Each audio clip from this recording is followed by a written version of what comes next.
Hello everyone, and welcome back to the channel. Today's story takes us deep into one of the most sensitive and emotionally charged battlegrounds in South Africa, where race, identity, politics, and the unfinished legacy of apartheid collide. We are unpacking the storm surrounding a sign that reads, "Welkom in AfriForum-wêreld," or "Welcome to AfriForum-wêreld," placed outside the controversial settlement of Kleinfontein. This sign has triggered a national debate and drawn fierce condemnation from the economic freedom fighters, the EFF, who have called for its immediate removal. But this is not just about a sign. This is about who claims space in a democratic South Africa. It's about how cultural identity can tip into racial exclusion. And it's about whether symbols of heritage can ever be separated from the historical injustices they evoke. Before we dive in, please like, subscribe, and drop your thoughts in the comments. Do you think Kleinfontein is exercising legitimate cultural rights? Or is the EFF right to call this sign, and this settlement, an insult to our shared democracy? Let's dig in. Kleinfontein, a cultural enclave or a racial relic? Kleinfontein lies just outside Pretoria. On paper, it's a private cooperative settlement, formed in the early 1990s. In practice, it's an Afrikaner-only community that restricts residents to white Afrikaans speakers who adhere to Christian values and a strict interpretation of Afrikaner culture. It's a town where black South Africans are not welcome to live, regardless of language or religion. And it's not shy about this. Monuments to apartheid-era figures, its own flagpoles, and that newly infamous sign proclaiming AfriForum-wêreld greet visitors as they approach. The EFF sees this as nothing short of an insult. In a scathing statement, the party said the sign glorifies racism, exclusion, and apartheid nostalgia. They accuse AfriForum, South Africa's most vocal Afrikaner civil rights group, of actively promoting an ethno-state under the guise of cultural preservation. And here's the kicker, while South Africa is supposed to be a non-racial democracy, Kleinfontein continues to operate within legal grey zones that make real intervention tricky. Who, or what, is AfriForum? To understand why the sign matters, you need to understand AfriForum. AfriForum claims to represent the rights of minorities, especially Afrikaners. They campaign for Afrikaans language rights, farm security, and protection of heritage monuments. They've gone to court to defend the names of apartheid leaders on public buildings. They've lobbied against land reform laws.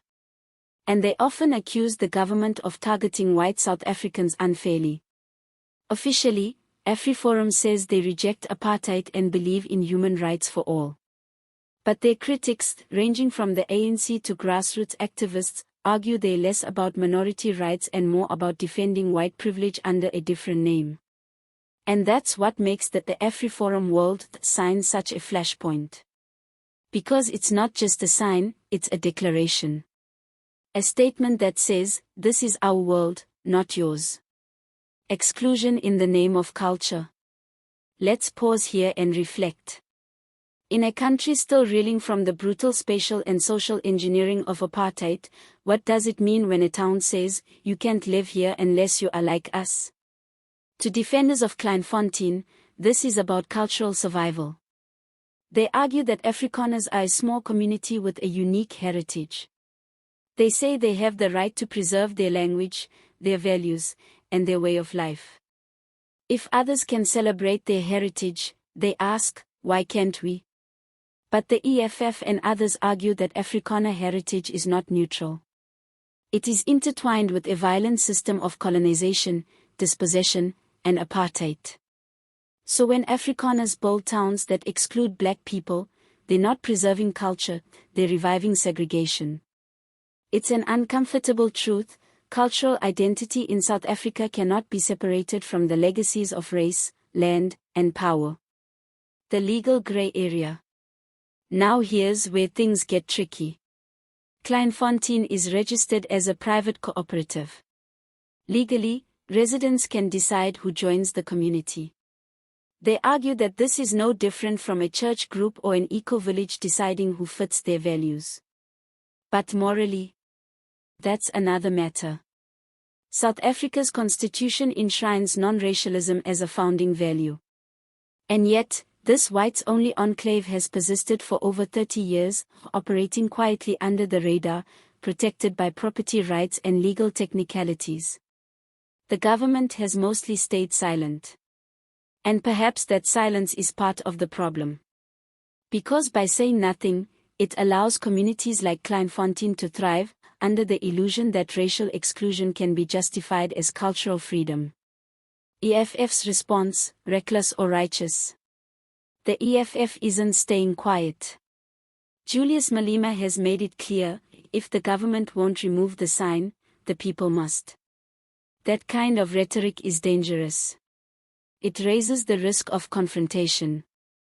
Kleinfontein could become a national flashpoint, a site where unresolved racial tensions boil over. But here's the uncomfortable part. While Malema's methods are often extreme, the EFF is tapping into something very real, the deep frustration among Black South Africans who feel that 1994 delivered formal equality, but not real justice. Millions still live in townships designed under apartheid. The economy remains deeply unequal. And yet, a town like Kleinfontein exists, almost like a time capsule from the old South Africa. To many, that feels like betrayal. Beyond Kleinfontein, a bigger problem. This isn't just about one town or one sign. Kleinfontein is simply the most visible case. Across South Africa, there are dozens of racially homogeneous communities, some white, others Black or Indian, created under the guise of cultural preservation or economic freedom. Some are farming cooperatives. Others are exclusive security estates. But the logic is often the same: exclusion, stability, control. And while these communities may be legal, they raise real questions about what kind of society we are building. Are we slowly drifting back into a de facto segregation, by wealth, by language, by race? And if so, what was the point of liberation? What happens now? The government is under pressure. If it forces the removal of the sign, it risks court battles over property rights and freedom of association. If it does nothing, it risks being seen as turning a blind eye to racial exclusion. But perhaps the bigger challenge is this: we are a country that never fully finished the project of integration. The spatial and economic architecture of apartheid still shapes our lives. And until we dismantle that, enclaves like Kleinfontein will continue to emerge. The sign outside Kleinfontein is not the cause, it's a symptom. A symptom of a nation that talks unity, but lives apart. Final thoughts. So here we are, staring at a simple sign, but behind it lies a whole nation's unfinished story. A story of race and reconciliation, culture and exclusion, freedom and fear. What do you think? Is Kleinfontein a legitimate expression of minority culture, or a dangerous echo of apartheid? Should the government step in, or stay out? Let us know in the comments.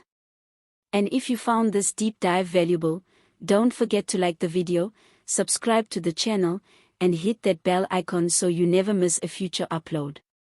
Thank you for watching. See you next time.